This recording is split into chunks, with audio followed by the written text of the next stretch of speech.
De todas formas, por si acaso voy a decir unas pequeñas palabras sobre él, sobre su biografía y sobre este libro. Rad nació en el seno de una familia católica caldea de Mosul en 1959. Pasó los primeros años de su vida en Basora. Durante su juventud se licenció en Filología Árabe y Estudios Islámicos, también en Ciencias Económicas por la Universidad de Basora, y cumplió el servicio militar obligatorio precisamente en el periodo en que se libraba la guerra contra Irán, entre 1980 y 1988, y también la Primera Guerra del Golfo en 1991. Fue, y por eso tiene su testimonio una especial fuerza, él mismo ha sido víctima de persecución a causa de su búsqueda de la paz y de su oposición al radicalismo islámico, hasta que en 1992 le fue concedido asilo político en España, país en el que ha permanecido desde entonces y con el que tiene la nacionalidad española desde el año 99. Durante estos años en España, Rad Salam ha desarrollado una ininterrumpida actividad académica, ha homologado su título de empresariales, ha finalizado sus estudios superiores doctorándose en Filología Árabe y Estudios Islámicos en la Universidad Complutense de Madrid. Apasionado por el estudio no solo del cristianismo, sino también de las otras religiones monoteístas, se ha dedicado en numerosas publicaciones, ha publicado distintos libros en árabe, en inglés, en español, y a través de conferencias y otros trabajos a un análisis crítico de estas religiones. El libro Los primeros cristianos, los cristianos de Oriente, libro que pueden comprar, como habrán visto en la entrada, es un libro que da a conocer, entre otros temas, la situación actual de los cristianos en Oriente Medio y Oriente Próximo, haciendo un especial énfasis, evidentemente, en su país, en Irak. Pero no solo eso, sino que narra a través de un hilo conductor la historia de la Iglesia desde la venida de Jesús hasta las primeras persecuciones romanas al cristianismo, las primeras herejías, cómo nace la Iglesia ortodoxa, los patriarcados de Alejandría, Constantinopla, Antioquía, Jerusalén o Roma, el nacimiento del Islam, importantísimo para saber qué es el Islam actual, saber cómo nació el Islam y cómo ha evolucionado a lo largo de los siglos, las cruzadas, los cristianos orientales, las diferencias entre los distintos ritos de la Iglesia oriental y evidentemente cómo funciona, o mejor dicho, cómo deja de funcionar la libertad religiosa en muchos países árabes musulmanes. Estos son algunos de los temas que trata de forma específica y que él va a profundizar brevemente sobre qué intenciones tiene. Como confesión, ya que Rad me lo ha dicho, me ha dicho que esta es la niña de sus ojos, este libro. Es un libro que especialmente ha mimado entre los muchos que ha escrito, donde ha dejado el alma, y que le gustaría, y ojalá que así contribuyamos entre todos, que fuese un libro que se extendiera, un libro que se estudiara, un libro que se leyera y se trabajase, porque es muy importante para nosotros cristianos saber qué somos y qué son las otras religiones y qué relación tenemos con ellas. Muchas gracias y les dejo con Rad Salam.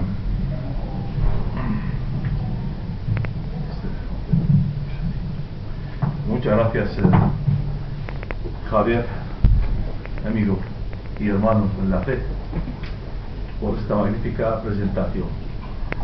También antes de empezar debo mostrar mi sincera gratitud a los representantes de Ayuda Crece Necesitada, los colaboradores de esta fundación, por su gran labor y total entrega en ayudar a todos los cristianos necesitados en el mundo, especialmente mi gente, los cristianos orientales, en Irak, Siria, también en Egipto y en otros países del Oriente.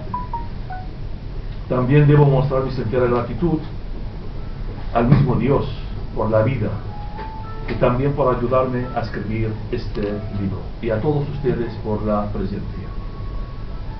Este libro, la verdad que es el resultado de muchas horas de trabajo, de estudios, investigaciones, oraciones, sufrimientos, convivencias, sudor y lágrimas. Este libro para mí es muy personal, muy sentimental, por sencilla razón, porque aquí hablo de tres cosas muy importantes en la vida. Primero, el Señor. Segundo, mi Iglesia Católica. Y tercero, mi comunidad cristiana en Irak, que tanto amo, los tres. Este libro es el resultado del pasado y del presente para plantear el futuro de nuestros hermanos, vuestros hermanos cristianos orientales que están sobreviviendo un verdadero genocidio en el mundo o en territorio de mayoría árabe musulmana. En realidad, el occidente, tanto en el occidente como o antes de eso, también este libro para mí es muy importante. ¿Por qué? Porque para mí es un gran placer y un gran privilegio escribir este libro, pero al mismo tiempo es una gran responsabilidad. ¿Por qué? Porque como cristiano católico caldeo pertenezco a una de las iglesias orientales que hablo de ello. Además soy miembro de la junta directiva de la Iglesia Caldea Mundial. Tarde o temprano tengo que rendir cuentas, tengo que explicar todo lo que he escrito aquí a mi patriarca, mis obispos, los sacerdotes, mi gente cristiana en mi país. En Occidente en general y en España en particular, los cristianos orientales son desconocidos.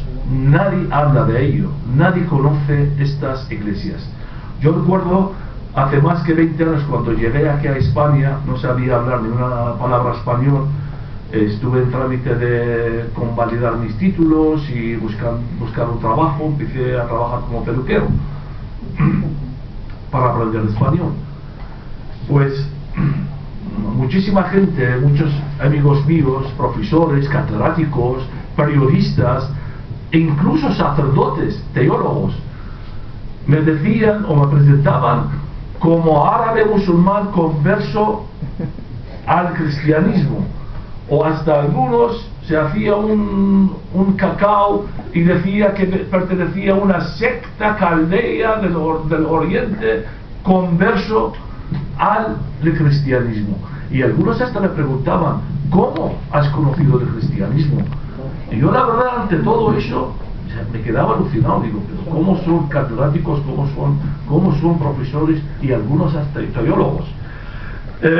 También me extrañaba mucho, o me extraña hasta hoy día, de muchos medios de comunicaciones, periodistas, cuando quieren hablar del Oriente Medio, le califican como el mundo árabe musulmán. Este mundo no es árabe musulmán, es un mundo bíblico, es mundo judío cristiano. Ahí empezó el Génesis, ahí empezó la historia humana, en Mesopotamia, en mi país, en Irak, justo en uno de los caldeos, donde yo he criado cerca de los caldeos y donde he nacido también en Nínive. Toda esta zona es tierra judía cristiana, no es una tierra árabe musulmana. Hasta el Papa San Juan Pablo II animó en su tiempo a conocer las iglesias orientales y profetizó todo lo que está pasando hoy día a los cristianos en tierras de mayoría árabe musulmana. No solamente eso, aquí mismo en España, en Europa en general, porque yo me muevo muchísimo, también se confunden con términos como árabe, musulmán, y se confunden con los que hemos nacido ahí, y nos ponen todos en el mismo saco. El musulmán es aquello que profesa las doctrinas de Muhammad, el profeta del Islam, o muhammedanos. El árabe viene de la palabra arabo, del acadio y del arameo antiguo, que las dos lenguas que yo lo manejo, que significa desierto, y por lo tanto refieren a la gente el que viene de la península arábica o del desierto arábica. Por lo tanto, no todos los árabes son musulmanes, ni todos los musulmanes son árabes. Solamente el 20% de los musulmanes son árabes. Ni todos los que hemos nacido en los países hoy día de mayoría árabe musulmana somos árabes o musulmanes. Nosotros somos los originales de la tierra. Nosotros somos descendientes de las antiguas civilizaciones mesopotámicas, los primeros cristianos. Nosotros somos la base del cristianismo. Por lo tanto, este libro es para mí, es una forma de evangelización, es una forma de predicar para dar a conocer qué es el cristianismo. No es falsa modestia, pero llevo más que 20 años recorriendo toda Europa dando a conocer quién somos, quién son los cristianos orientales y todo lo que está pasando del genocidio y la persecución cristiana en el mundo de mayoría árabe musulmana. Yo recuerdo el año 2003, con la guerra de Irak, cuando cayó Saddam Hussein, pues me llamaban muchísimos medios de comunicaciones como iraquí, pues para preguntarme por la guerra de Irak. Un día Carlos Herrera en Onda Cero, me recuerdo todavía, es la primera vez que hablo en un medio de comunicación, fue en mayo del año 2003 en España, y empezó a preguntarme por la política de Irak y yo aproveché, como estaba en directo, yo todavía, andaba a hablar español, pero no tan bien, y me aproveché del momento y empecé a hablar de la persecución cristiana durante casi 15 minutos. Carlos Herrera se quedó y dije, no, pero esto, nunca hemos oído de eso, nadie habla de esto. ¿Cómo surgen estas cosas? Hoy día estamos en el siglo XXI. Y le contaba mi experiencia personal, cómo están persiguiendo los cristianos. Lo curioso que estaba ahí con él un economista muy conocido también por su risa tan rara. Mira, la verdad que me molestaba mucho. Empezó a reír y me dijo, pero ¿esto qué es? Esto es algo nuevo, no lo conozco. Y yo directamente empecé a llorar, le dije, esto no es para reír, esto es para llorar, esto es para llorar. Si sois verdaderos cristianos tenéis que hablar de ello y llorar de ello. Por eso el objetivo principal de este libro es dar a conocer quién son estos cristianos y qué es lo que está pasando hoy día en el mundo de mayoría árabe musulmana. Desde el principio. Por eso cuento la persecución de los cristianos desde el principio. Y hay una pregunta muy interesante que hago en el primer capítulo, digo, ¿por qué vino Jesús en la tierra? Jesús, cuando vino a la tierra, manifestó amor, bondad, misericordia, cercanía, humildad, pero sobre todo valentía. Por eso Jesús, antes de su muerte en la cruz, dijo a Pilato, en Mateo 17, el versículo 37-38, dijo, por eso he venido y por eso he nacido, para decir la verdad. Y yo, siguiendo estas pausas, quiero decir la verdad en este libro. Y esta es la verdad. Tenemos que decir la verdad. Y la verdad nos salvará. Y por eso Jesús, yo puedo contar miles de causas por qué vino Jesús en la tierra, pero principalmente, y todos lo sabemos, Jesús vino para el rescate, para rescatar la humanidad del pecado original. Y de hecho el apóstol Pablo, en su carta a Romanos, el capítulo 5, el versículo 12, dice, por un hombre entra el pecado, por Adán, y por otro hombre se quita el pecado, por Jesús. También Jesús vino para hablar del fin del mundo, para hablar de las profecías, la gran profecía de Jesús en Mateo 24. Todos tenemos que analizar esta profecía. Y dijo textualmente que en los últimos días saldrán muchos profetas falsos, hablan en mi nombre, mucha gente los seguirán. Aparte, todos los cristianos fieles vais a ser perseguidos, pero quien la aguanta hasta el fin salvará. Y eso es lo que está pasando hoy día. El anticristo El anticristo no es una persona, son organizaciones, hasta son religiones, son grandes organizaciones en el mundo. Y no me corta ni un pelo cuando digo que hoy día tenemos el anticristo entre nosotros. Está el Islam, está el laicismo, está el marxismo, está el socialismo y sobre todo la masonería. Y eso es lo que estamos viviendo hoy día de todo eso. Ese es mi próximo libro que quiero analizar, porque aquí también hablo algo de ello. Pero sobre todo Jesús vino para predicar el reino de Dios y enseñó a sus apóstoles a predicar el reino de Dios. Por eso dijo a sus apóstoles en Mateo 28, 19, 20, dijo: váyanse enseñando y bautizando en el nombre del Padre, el Hijo, el Espíritu Santo. Por eso los apóstoles se fueron toda la tierra a predicar el reino de Dios, a predicar las palabras de Dios. ¿Y dónde predicaron al principio? En el Oriente Medio. Ahí empezaron los apóstoles a predicar el reino de Dios. Santo Tomás se fue, pasó por Mesopotamia para llegarse hasta India, donde murió como mártir. San Marcos se fue a Alejandría y predicó ahí entre los años 49 y 68, donde murió en Alejandría, y predicó el cristianismo ahí.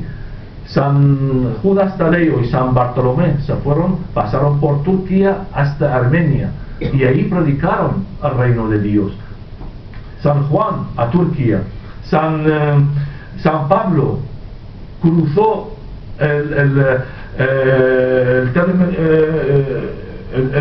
mares y montañas predicando el reino de Dios.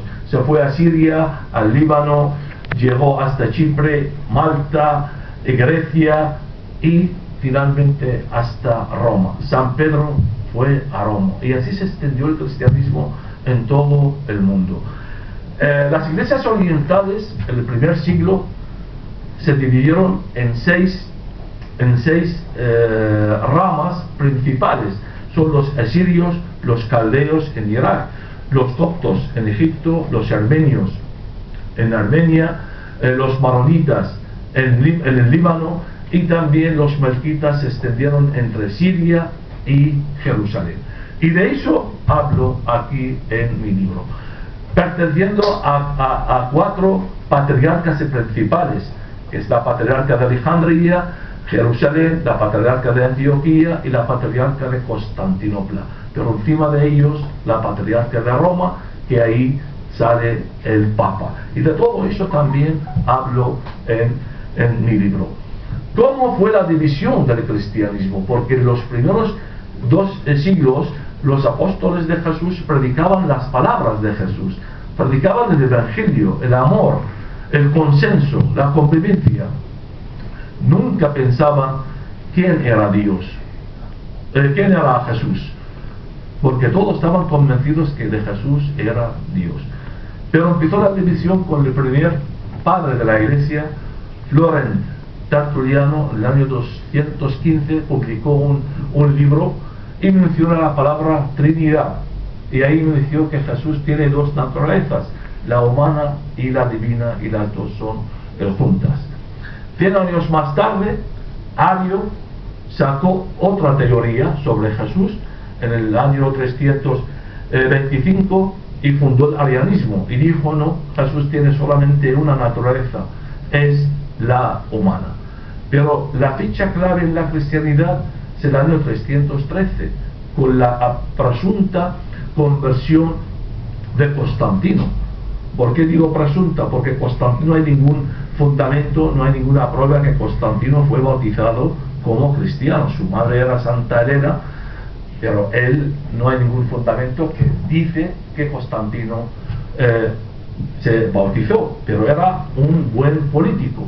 Por eso quería la unión en su imperio y convocó el primer concilio según la traducción de la iglesia, pero en mi libro digo este es el segundo concilio, porque el primer concilio fue en el primer siglo, el concilio de Jerusalén, cuando reunieron todos los apóstoles de Jesús.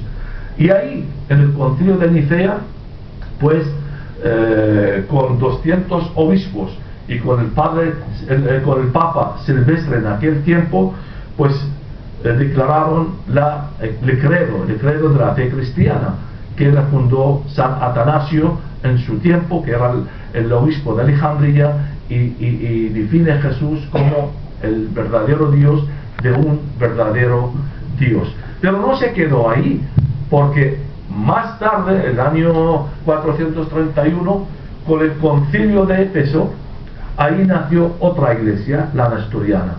Nestorio, el fundador de esta iglesia, era el obispo de Constantinopla. Empezó también a predicar el arianismo, que decía también que Jesús tenía solamente una naturaleza, que es la humana.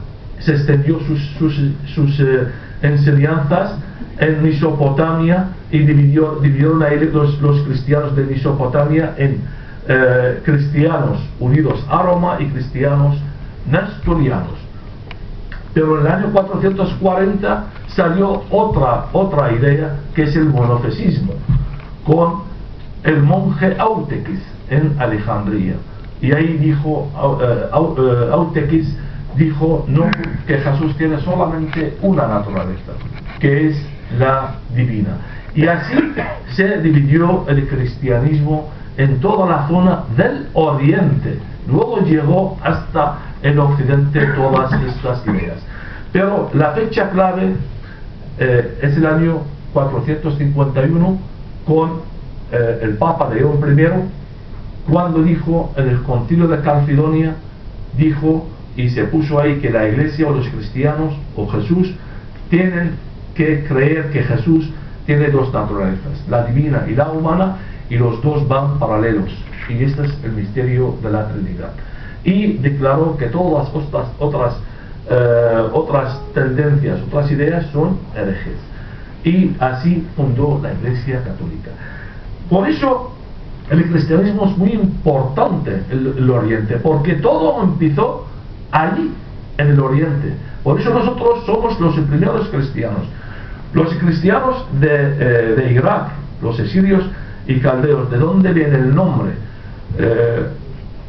Los caldeos en Irak, como he dicho anteriormente, los cristianos ahí se dividieron en dos ramas, unos unidos a Roma y otros eran nestorianos. Pero en el año 1553 un sacerdote nestoriano quiso unirse a Roma y le siguieron muchísimos nestorianos. En aquel tiempo era el Papa Julio III, y Julio III aceptó la entrada de este obispo con todos los nestorianos y nombró este sacerdote, que se llamaba Juan Solaca, le nombró como obispo de la Iglesia Católica en Irak.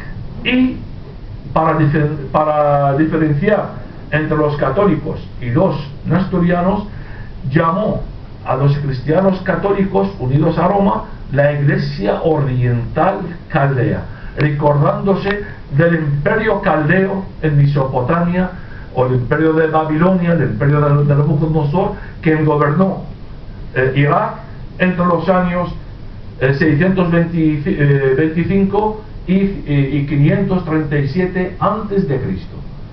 Y los nestorianos fueron llamados la Iglesia Oriental Asiria, recordándose del imperio asirio que gobernó en Nínive entre los años 1500 y 625 antes de Cristo. La Iglesia Caldea ahora es una patriarca. A partir del 1830 ya es una patriarca, y tenemos un patriarca, el patriarca de Babilonia. Nuestro patriarca actual se llama Luis Rafael Sacco, que es familiar mío, es muy amigo mío, aparte también mi profesor, me dio algunas asignaturas en Irak, y es una persona muy comprometida con la Iglesia, con el Vaticano y con el Papa, y ahora es uno de los asesores del Papa en el tema del Islam del Oriente Medio, porque es doctor en estudios árabes islámicos. Además, la Iglesia Oriental Asiria tienen su patriarca, no están unidos a Roma. Ellos son nestorianos y tienen su patriarca, y vive la gran mayoría de los nestorianos o los asirios viven en Detroit, en Michigan, Estados Unidos, y su patriarca también, el patriarca Danja VI, que también vive allá, es un señor muy mayor.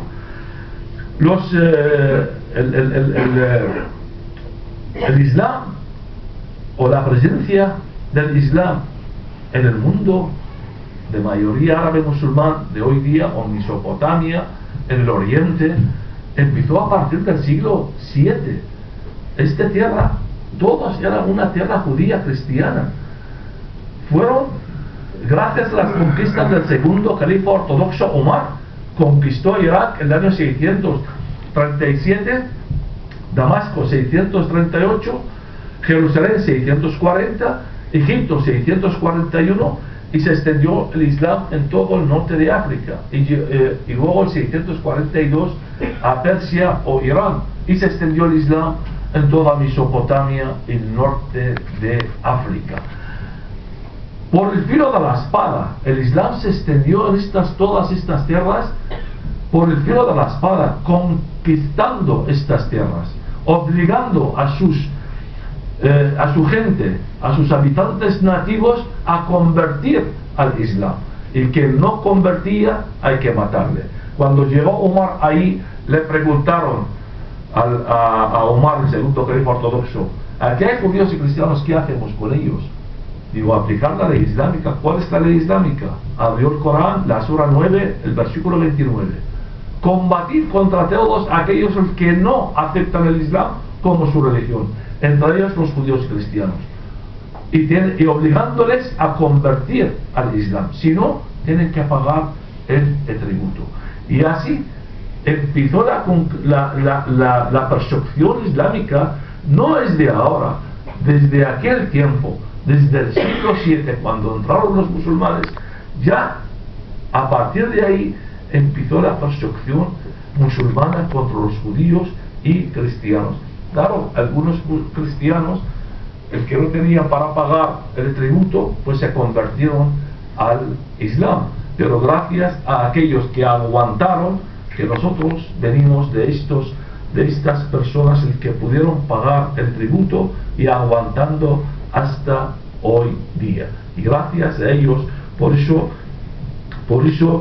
damos gracias a Dios que seguimos en la verdad, seguimos conociendo el cristianismo más y mejor, y viviendo la vida de Cristo.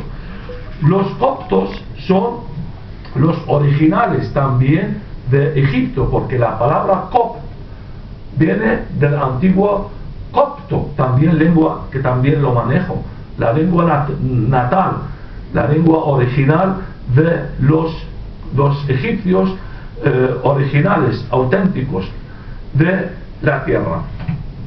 Los coptos, ahí el cristianismo son frutos de las predicaciones de San Marcos, pero a partir del siglo V, con el monje Autequis, empezó a predicar el monofesismo, y ahí empezaron a convertir todos los cristianos al monofesismo, o la iglesia ortodoxa, que creen que Jesús tiene solamente una naturaleza, que es la divina. Los coptos en general son casi 65 millones de coptos en el mundo. Tienen su papa particular, ellos no están unidos a Roma, y su papa actual, Teodoso II, que ellos cuentan con San Marcos, que es el primer papa, o la piedra de Jesús. No es como nosotros los católicos, que para nosotros es Pedro, y el Papa Francisco es el número 269. Tenéis aquí todos los nombres y lo más significado que han hecho en su época,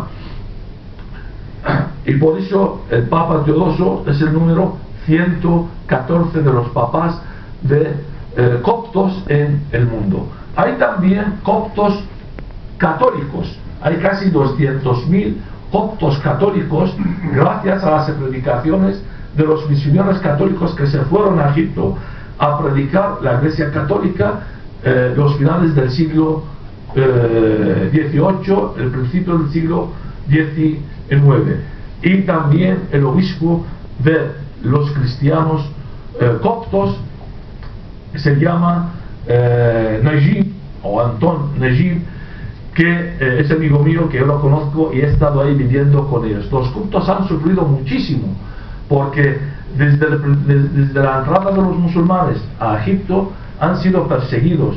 Los coptos hasta el siglo IX eran la mayoría en Egipto, pero a partir del siglo X, con el califa Fatimí, el Hakim, empezó a perseguir a los cristianos y mató muchísimos cristianos. Empezaron a crecer los musulmanes en la zona.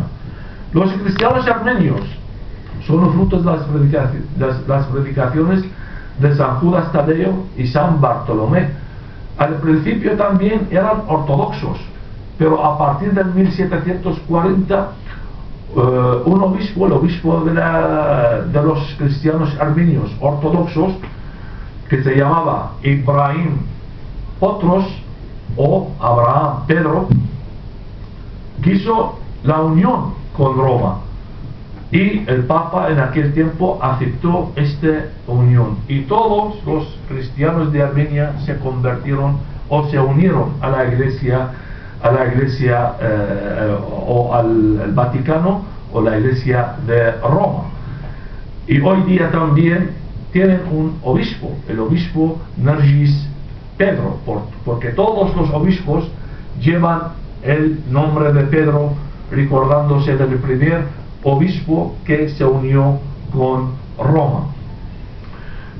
Y todos recordamos también del genocidio armenio, que los turcos durante la Primera Guerra Mundial mataron casi 2 millones de armenios, pero nadie habla de que entre estos 2 millones mataron también 500.000 cristianos asirios caldeos, entre ellos muchísimos sacerdotes y obispos. Y hasta hoy día Turquía no quiere reconocer este genocidio, y es un genocidio lo más cruel en la historia humana.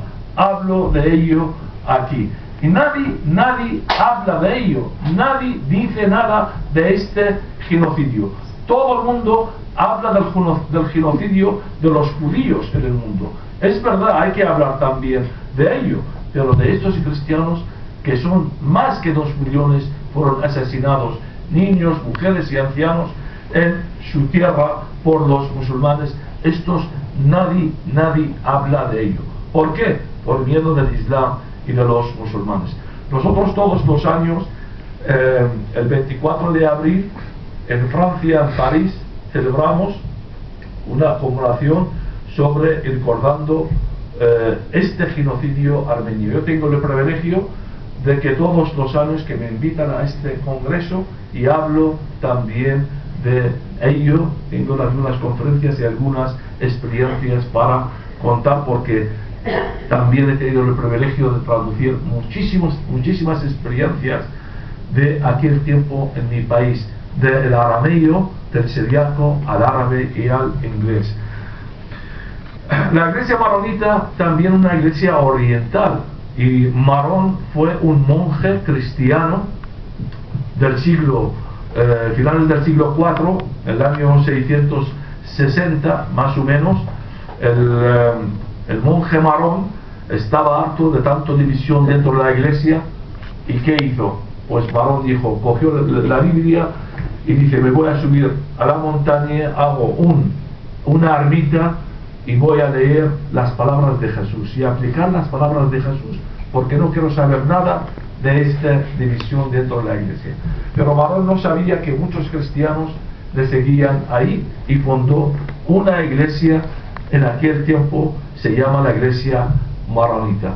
Pero a partir del siglo VI, en el concilio de Calcedonia del 451, los maronitas se unieron a Roma, se unieron al Vaticano, y se hicieron todos católicos. Y hoy día la iglesia maronita es una iglesia católica y además ha sufrido también muchísima persecución y muchísimo genocidio a manos de los musulmanes. Y también todos recordamos la guerra civil libanesa, el año 75, que los musulmanes mataron muchísimos cristianos y muchísimos cristianos maronitas tuvieron que abandonar su país, sus bienes, sus casas y refugiarse en Europa o algunos también en Sudamérica. Los melquitas también, otra iglesia muy grande en el oriente, y viene de la palabra melcuza, melca, que significa en siriaco, en arameo y en hebreo antiguo significa rey. Por eso los mismos los mismos cristianos ortodoxos, porque estos en el principio eran ortodoxos, pero a partir del concilio de Calcedonia del 451 se unieron a Roma. El que no unieron a Roma, se quedaron ortodoxos o monofisistas, tacharon a estos como seguidores del rey o melquitas. Por eso ahora hay dos iglesias melquitas. Hay iglesia melquita ortodoxa y hay iglesia melquita católica. Y el obispo de la iglesia católica melquita es Gregorio Laham III. ¿Recuerdas que ha venido aquí hace dos años creo que vino aquí? Sí, señor mayor, pero es magnífico, tiene una memoria y una fuerza, una voluntad, una valentía enorme. Y la verdad que es un hombre muy comprometido también con la iglesia católica. Por eso las iglesias orientales hoy día es muy importante conocerlas y conocer también el genocidio, porque el derecho a la libertad religiosa está normalizado por la ONU en sus artículos 2 y 18 desde el año 1948, y dice textualmente: toda persona tiene el derecho de practicar la religión que quiera, aunque incluso a no creer en Dios, sin ser perseguido o obligado a cambiar su religión. La pregunta es: en el mundo de mayoría árabe musulmana, ¿hay libertad religiosa? Con todo lo que he vivido yo, con mi familia, con mi gente, y conozco todos los países de mayoría árabe musulmana, os puedo asegurar que no, que estamos sufriendo y están los cristianos, la verdad que están pasando muy mal. En Irak, mi país, en la época de Saddam Hussein había casi 3 millones de cristianos. Hoy día no llegan a 200.000 cristianos. Y los que quedan ahí no saben, están desesperados, no saben qué futuro les esperan. Le están echando de sus casas. Ahora estuvimos hablando afuera y dicen: bueno, ya ISIS no está.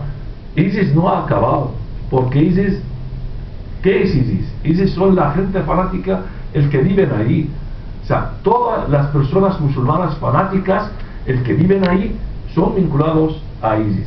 Aquí en el occidente, el ejército normal dentro de los ciudadanos occidentales, cuando se hace una conferencia sobre el Islam y sobre el fanatismo islámico, siempre sale alguien y dice: hombre, no todos los musulmanes son malos, o no todos los musulmanes son terroristas o son fanáticos. Claro que no, porque si 1.600 millones de musulmanes todos son terroristas, pues apaga y vámonos, no podemos vivir en esta tierra. Pero que le están matando a los cristianos en el oriente son musulmanes. Que han matado a mi padre son musulmanes. Que querían matarme son musulmanes. Que le están persiguiendo a los cristianos ahí son musulmanes. Y hay que hablar de ello, hay que hablar claro que no todos. Pero aquí en el occidente, cuando un sacerdote, un sinvergüenza sacerdote, hace alguna cosa mal, toda la iglesia es podrida y nadie dice nada.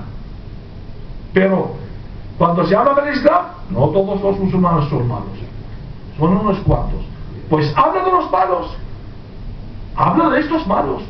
Y además que hay muchísima gente que está convirtiendo a fanáticos radicales. El radicalismo islámico está aumentando, está cada vez más aumentando. ¿Por qué? Por este buenismo y este relativismo el que hay en el occidente. Todo vale y todo no pasa nada, hasta que pasa. Pero en Egipto entre los años 2011, cuando cayó Hosni Mubarak, hasta el año 2013, 2 años, yo estuve ahí y querían matarme. Salí de ahí de un milagro, me ayudaron ahí los sacerdotes coptos para salir de Egipto. Pues os digo que han matado casi 7.000 cristianos, han quemado 60 iglesias, 500 negocios de los cristianos, y los coptos están subiendo ahí. En todo el mundo occidental, los musulmanes viven aquí como inmigrantes, tienen toda la libertad del mundo para celebrar sus fiestas, sus oraciones. Ahora estamos en Ramadán, también celebran Ramadán, celebran todo, con toda la libertad del mundo. Y esta es la democracia, esta es la libertad. Si se está muy bien como cristianos, aceptamos eso. De la misma manera, pues los musulmanes tienen que dar la misma libertad a los cristianos. El que vive con ellos es minoría. Y nosotros no somos inmigrantes, somos los originales del país. Y esto es lo que hay que contar, esto es lo que hay que hablar de ello, esto es lo que hay que contar y lo que hay que leer en este libro. Por eso este libro la tengo mucho cariño y mucho apego. ¿Por qué? Porque me toca a mí personalmente y de mi familia. Porque durante estos años han matado casi 70 personas de mi propia familia. Yo cuento aquí de algunas experiencias mías porque no quiero ponerme a mi persona como el centro de la atención en mi libro, porque todos los cristianos estamos ahí de la misma manera perseguidos y de la misma manera que quieren matarnos. Por eso hay que hablar de ello, hay que conocer aquello, hay que predicar el ejemplo de Jesús, hay que decir la verdad y hay que tener conciencia de estos cristianos que están aguantando ahí. Porque los cristianos ahí, es verdad que reciben muchas ayudas también, gracias a la ayuda que necesitada, que ayudan ahí muchísimo económicamente, pero que lo que necesitan ahí los cristianos es la ayuda moral, que se sienten que hay gente del occidente, se recuerda de ellos, se habla de ellos, están con ellos, le están apoyando. Eso es lo que necesita mi gente en nuestra comunidad oriental ahí. Y termino pidiendo a todo cristiano de bien a leer este libro y analizar este libro bien para puede de una manera y otra difundir la verdad y habla de estos cristianos que están surgiendo en el Oriente. Muchísimas gracias y nada, estoy a su disposición a cualquier pregunta que quieran preguntar.